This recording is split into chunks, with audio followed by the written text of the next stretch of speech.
experience coming to the US and what it was like to come to the United States and discover that credit was a thing. Yeah. So I first came to the US when I was 11. And Gotcha. I was very like excited. I still remember that I felt like, okay, everything is gonna be great. It's gonna be fun. And I think I kind of enjoyed like being bicultural, like I loved my life in Seoul, South Korea too, but it was like I felt that's like kind of refreshing and fun to be here in the US. And I just didn't know about anything about credit. And obviously, like when you are young, especially teenager, you don't think about credit at all, right? That's not No. your, not something you think about. So for me, when it's only when I was like starting my first job out of college. I think that's the first time I like realized that, oh shit, I need to get my own apartment, I need to buy a car, I need to figure things out on my own because my parents couldn't really guide me or help me because they are not from here and they were always based in Asia. They never moved here officially, so I felt like okay, I'm on my own, but credit is something I couldn't really figure out very well. That's so interesting because I think that, when you don't grow up here and your parents don't grow up here, I can't imagine being introduced to this idea of credit just blindly.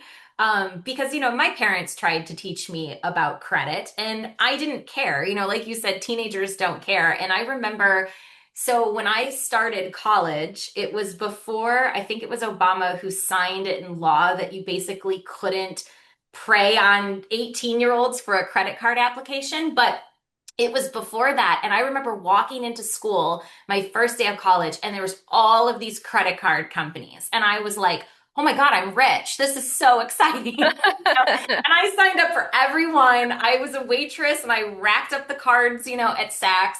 And I just didn't think about it. So I can only imagine like what it's like to depend on having to know a little bit about credit because you can't do anything. You can't buy a house, you can't buy a car, you can't even get an apartment. So, what was it like? Because I know like you are such a high achieving person. When you do something, you do it 200%. What was that experience like trying to get a lease on an apartment or trying to get a loan on a car? Like what did that feel like? Yeah, so I think first, like I want to know like what it is, right? I think it's like getting rejected. Okay, I'm rejected. Like why? And then when I find out about the why, for me it's like okay, that does not logically make sense because the reason I was told is, well, Christy, you don't have a credit history in the US. And for me, I'm like, well, I've been living here for a really long time and I spent a lot of money here. Like, right, the college tuition and like living expenses. I spent a lot of money here in the United States, all in my debit card. And my parents, they are both small business owners in South Korea. Their money was spent here. And I do have history of spending a lot of money here. And now I have a job. So I make money in the US. So Right. like, isn't it not enough, right? For me to prove that I am credit worthy. But the answer was, well, doesn't matter because you never borrowed anything. So I was like, well, nobody told me that I need to borrow when I'm able to afford, right? When I'm able to afford things without having to borrow, why does it work against me? Right. No, like logically doesn't make sense. Yeah. Yeah, no, that's so interesting. Was there anybody like in that period of time that advised you like how to go about getting a credit score? You know what's funny is because at the time, all my coworkers were like American, born and raised here. All my like white colleagues, they're like, "Oh, you don't have a credit score? What's wrong with you?" Like I have one. Everyone had one. So I feel like I had no sympathy in from my office. And then, but Okay. but I remember. Oh yeah, but like one colleagues, he just told me that. I remember he told me hey, Christy, like no one buys a car fully in cash. You should get an auto loan. Because I think that was the time I was thinking about buying a car because I was living in San Francisco. Office was in San Francisco too, but I had clients down in Peninsula. I had to like go to meet them. And I really didn't want to like take car train all the time. So I was like, I wanna, buy a car so I can do my job better. Right, Right. right. So um okay, I will buy a car. And we are talking about me buying a car and then like me finally passing my driver license.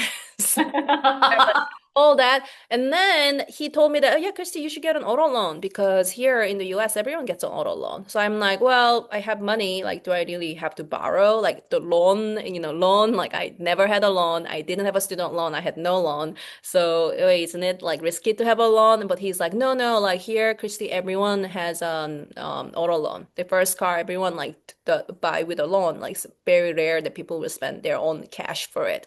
So that's Right. why I initially went to like Lexus and BMW and then asked them, told them that I want to apply for an auto loan. Okay. Yeah, even just the idea that I should get an auto loan was because my colleague gave me advice. So Okay. that's why I went in and asked for it. And then they are like, no, you are rejected. So I ended up buying my car all in cash. And I felt very bitter about it because like here my amazing colleague like is giving me the life tips of how to like, live adult life in the US and he tells me to get an auto loan and I want to, but I'm getting rejected. So, Yeah. yeah. That has to be so frustrating, especially when you are, you have the money to pay for it. You are responsible, you're going to pay for it. You have the cash and